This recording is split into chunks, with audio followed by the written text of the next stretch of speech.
It was a rainy evening in Brooksville, the kind of night where shadows stretch longer than usual and the streets feel empty even when the town is awake. This particular night, the rain seemed to wash over a town holding its breath. Inside a large, well-kept house, the air was thick with a tense silence. Mr. Thompson, the town's most prominent businessman, lay lifeless in his study. The scene was chillingly clean. The room showed no signs of a struggle, no forced entry, no fingerprints, no stray hairs, nothing. Just the quiet, heavy weight of a murder that no one had ever expected in this peaceful town. Detective Harris arrived with his team, their faces etched with confusion. He was a seasoned detective, someone who'd seen it all, but this was different. He scanned the room, his eyes missing nothing, yet finding nothing.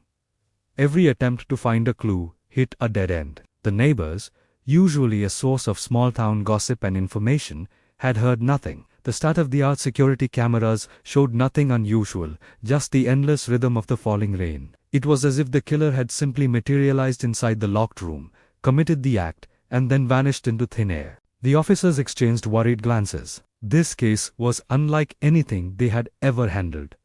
It felt impossible. Hours turned into a long, frustrating night. The team worked tirelessly, combing through every inch of the house, interviewing family members who were in shock, and re-watching the security footage until their eyes burned. Every theory they came up with seemed flawed.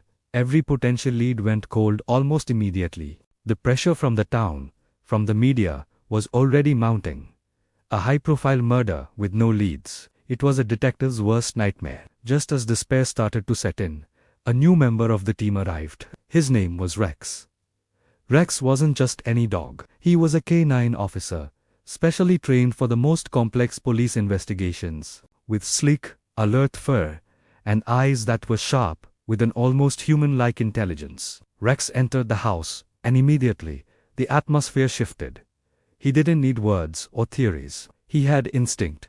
Detective Harris gave him a quiet nod, and Rex went to work. He approached the study where the murder took place, his nose twitching, taking in a world of scents that were completely invisible to the human officers. He moved with a quiet purpose, sniffing carefully, moving from one corner of the room to another. He paused at places where no human had even thought to look: the edge of a bookshelf, the leg of a chair, the thick velvet curtains. The officers watched in silence, their hopes pinned on this four-legged detective. Rex ignored the body. He ignored the obvious things. He was searching for something out of place, something that didn't belong.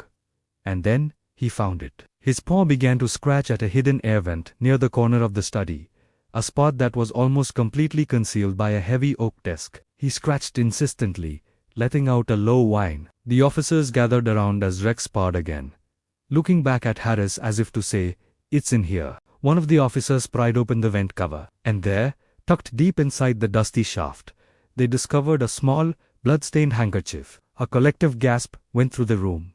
It was the first real piece of evidence they'd found all night. Forensic tests were rushed, and the results confirmed what the officers had begun to fear. The DNA on the handkerchief belonged to someone inside the house, a person they had all interviewed, a person they had all trusted. Rex had found the first real clue, the single thread that would eventually unravel the entire mystery. With this breakthrough, the investigation intensified over the next few days.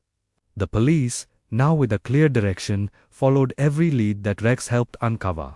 He wasn't just finding objects. He was following a ghost trail left by the killer. He led them out of the house and into the meticulously landscaped garden, past the rose bushes and the perfectly trimmed hedges. He guided them to a small, dilapidated shed at the far end of the property, a place so tucked away and seemingly forgotten that no one had bothered to check it. Inside the shed, the team found a treasure trove of evidence. There were stolen documents from Mr. Thompson's business, a set of suspicious-looking tools, and finally, hidden beneath a pile of old tarps, the murder weapon. The suspect, a close family friend who had been embezzling money from Thompson for years, had tried to cover his tracks perfectly. He had planned the murder meticulously, believing he had committed the perfect crime. He was convinced no one would ever discover the truth. He had accounted for human error, but he hadn't accounted for Rex. When the arrest took place, the suspect smirked arrogantly, convinced he had outwitted the entire police department. He denied everything, his voice calm and steady. But as he was being led away, his eyes met Rex's. The dog's gaze was unflinching, calm, and unwavering. It was as if Rex could see straight through the lies and deception, right into the dark heart of the man. The evidence was undeniable. The handkerchief, the documents, the weapon, it all pointed to him.